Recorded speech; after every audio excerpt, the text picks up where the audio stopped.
तो दोस्तों आज की इस वीडियो में हम लोग बात करने जा रहे हैं हीरो की एक्सट्रीम 125R के बारे में, जो कि आप हमारे सामने अभी फ़िलहाल देख रहे हो। यहाँ पर अगर देखा जाए तो थोड़ी बहुत चीज़ें चेंज हुई हैं, बहुत ज़्यादा माइनर चेंज ही हैं। वो कोई ये नहीं कहेगा कि भाई ये चेंजेस हैं या फिर मजाक है। तो पहली बात तो इसकी जो हेडलाइट है वो LED प्रोजेक्टर वाली है, जो कि आप सामने की ओर देख सकते हो। तो ये जो दोनों आपको नागिन की आँखें दिख रही हैं या फिर खरगोश के दाँत जैसे, ये हमारा वही LED के प्रोजेक्टर ही हैं। बाकी इसी में आपको DRL भी थोड़ा बहुत देखने को मिल जाएगा, परट लैम्प भी देखने को मिल जाएगा। लेकिन जो DRL है भाई वो हमारा ऊपर की ओर यहाँ पर है, जो कि थोड़ा अच्छा रिफ्लेक्ट करता है। जादू का जो माथा था जस्ट वैसा कुछ इंस्पायर होकर के बनाया गया मेरे ख्याल से।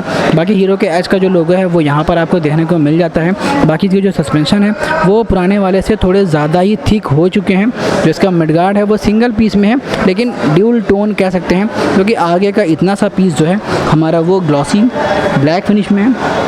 इसके बाद का जो एरिया है वो हमारा मैट फिनिश में देखने को मिल जाता है। वहीं अगर यहाँ पर देखा जाए तो हमें जो इसके इंडिकेटर्स मिलते हैं वो LED वाले ही मिल जाते हैं और यही वाले रहेंगे। बाकी यहाँ पर अगर 125R की ब्रांडिंग देखी जाए तो कुछ इस तरीके से आपको यहाँ पर देखने को मिल जाता है, जो कि आप यहाँ पर फ़िलहाल देख सकते हो। एक्सट्रीम का जो ब्रांडिंग है वो भी मैं आपको एक बार दूसरी नज़रिए से दिखा देता हूँ। तो ये आपको 3D वाला देखने को मिल जाता है, जो कि आप यहाँ पर फ़िलहाल देख सकते हैं। और स्विचेस की क्वालिटी इसमें कहीं ज़्यादा पहले से बेहतर कर दी गई है। ये स्विचेस की क्वालिटी पहले भी आया करती थी, लेकिन कहीं ना कहीं हीरो को इस तरह के स्विचेस जो हैं थोड़े अपने लोअर एंड के बाइकों में भी देना चाहिए। लेकिन इससे ड्रॉबैक सिर्फ इतना सा होगा कि भाई वो महंगी बहुत ज़्यादा हो जाएगी। बाकी जितना भी स्विच ये भर सकते थे उन्होंने इस वाले एरिया पे भर दिया। सिर्फ सेल्फ स्टार्ट और इंजन किल स्विच जो है वही यहाँ पर डाला गया। तो कहीं ना कहीं इसको भी हटा ही देते हैं, यहाँ पर जगह तो है ही, यहीं पर डाल देते हैं। थोड़ा बहुत इसको और भर देते तो जो कंसोल होता है वो देखने में अच्छा लगता है। बाकी फ्यूल कैप हमारा कुछ इस तरीके का देखने को मिल जाता है। और ये OBD2B वेरिएंट नहीं है, E20 वेरिएंट ज़रूर से है। और टैंक पर जो अगर पार्ट्स की बात की जाए तो भाई एक पीस ये है, एक पीस ये है, एक पीस ये है, एक पीस ये है, एक पीस ये है, एक पीस ये है, एक पीस ये है, इसमें भी 2-3 पीस हैं और एक 2-3 पीस उधर है। तो कहीं ना कहीं टैंक को अगर देखा जाए तो पूरे एक टैंक को बनाने में भाई 10-12 पीस तो लगे होंगे मेरे ख्याल से, तो इतना कुछ कह सकते हैं। और ये जो आप देख रहे हो ये टैंक है भी नहीं, ये जस्ट एक टैंक का श्राउड है। मैं वो भी आपको दिखा देता हूँ। थोड़ा बहुत मुझे चाबी इसकी निकालनी पड़ेगी, चाबी ही अटक गई भाई नई गाड़ी में, बहुत दिन बाद शायद निकाली जा रही है, ऐसा कह सकते हैं। तो यहाँ पर अगर देखो आप तो ये इसका जो है प्लास्टिक वाला पीस में मेरा हाथ चला गया और प्लास्टिक और मेन टैंक के बीच में देखो एक जगह है। तो इसी से आप जान सकते हो कि यहाँ पर हमारा जो है टैंक वो जो है स्टील का है वो, और बाकी गैस के लिए यहाँ पर दे दिया गया है। और यहीं पर हमारा ड्रेन का जो नट है वो भी डाल दिया गया है। मैं आपको दिखा देता हूँ। तो ड्रेन का नट आपको यहाँ पर देखने को मिल जाता है। तो एक हाथ से तो शायद ये पैक भी नहीं होगा, नहीं होगा, एक हाथ से नहीं होगा भाई, 2 हाथ लगेंगे, बाद में कर लेंगे इसको लोग। बाकी E20 की बैजिंग यहाँ पर मिल जाएगी। और इसमें कोई भी ऐसा इंस्ट्रक्शन नहीं है कि 6 महीने या फिर 6,000 किलोमीटर बाद ही आप इसको सर्विस कर पाओ। आप इसे पहले भी यानी 2,000 किलोमीटर सर्विस करवा सकते हो। बाकी ये रहा इसका मेन कंसोल, जहाँ पर आपको डिजिटल इंस्ट्रूमेंट देखने को मिल जाता है। चार्जिंग के पोर्ट की बात की जाए तो मेरे ख्याल से चार्जिंग का पोर्ट भाई एक्सट्रीम 125 में तो नहीं आता। अगर कहीं इंजन में छुपा के रखे हो तो अलग बात है, बाकी ऐसे तो यहाँ पर नहीं आता। बाकी ये जो है हमारा फ्रंट डिस्क वाला वेरिएंट है, जिसके अंदर जो है हमें ABS की रिंग भी देखने को मिल जाती है, वो भी मैं आपको दिखा देता हूँ। तो ये रहा हमारा फ्रंट में डिस्क और उसके साथ ABS की रिंग, और यहीं पर आपको रिफ्लेक्टर भी देखने को मिल जाता है। ABS की ब्रांडिंग आपको यहाँ पर देखने को मिल जाएगी। थोड़ा करीब चलते हैं और फिर देखते हैं कि इसमें लिखा क्या हुआ है। तो एंटी लॉक ब्रेकिंग सिस्टम, भाई ABS का फुल फॉर्म ही बना दिया इन्होंने, लिख दिया। तो ऐसा कुछ है। बाकी ये हमारे ब्रेक के बूस्टर्स का वायर और ये हमारा ABS के रिंग के सेंसर का वायर। तो ऐसा है, कुछ ड्यूल पोर्ट वाला सिस्टम यहाँ पर डाल के दिया गया। सस्पेंशन का जो ये थिकनेस है ये मेरे ख्याल से लुक कुछ FZ के सस्पेंशन का लिया गया है, लेकिन उतना थिकनेस नहीं है, थोड़ा पतला है।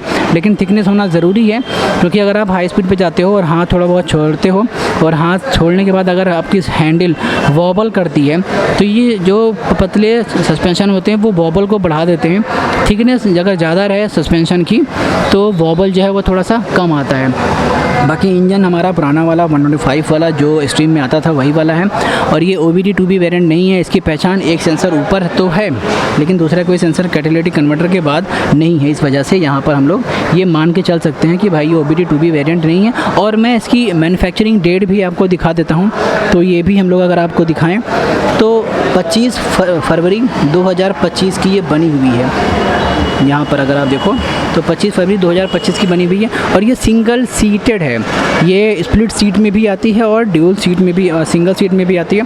तो ये सिंगल सीटेड है, लेकिन बंदा जो तीसरा है वो नहीं बैठ पाएगा, यानी जो राइडर है वो तो यहाँ पर बैठ लेगा, लेकिन जो पिलियन है उसके बीच में अगर कोई एक और बंदा बैठना चाहे तो वो बिल्कुल भी नहीं बैठ सकता, क्योंकि इसके और इसके बीच में जो डाउन है भाई बहुत ज़्यादा डाउन है यार। यहाँ से मैं आपको दिखाता हूँ। मैं देखो ऐसे लगता है कि जैसे नॉर्मल है, लेकिन अगर यहाँ पे देखो तो ये सिर्फ कपड़ा है, और मैं अगर इसे दबा दूँ तो पूरे यहाँ तक ये दब के आ जाता है। अब आप देख लो, तो बीच वाला जो बंदा है वो इस पर नहीं बैठ सकता है। बाकी यहाँ पर जो ग्रैब रेल है वो स्प्लिट वाला है और काफ़ी मजबूत है, रियर से भी काफ़ी अच्छा इस बाइक को बनाया गया है, वो भी आप देख लें। तो टेल लाइट हमारी कुछ इस तरीके की यहाँ पर देखने को मिल जाती है, और जो इसमें टेल सेक्शन है वो थोड़ा सा मजबूत ही है। नीचे एक लोहे का बार भी डाल दिया गया है, जो कि आप यहाँ पर देख सकते हो।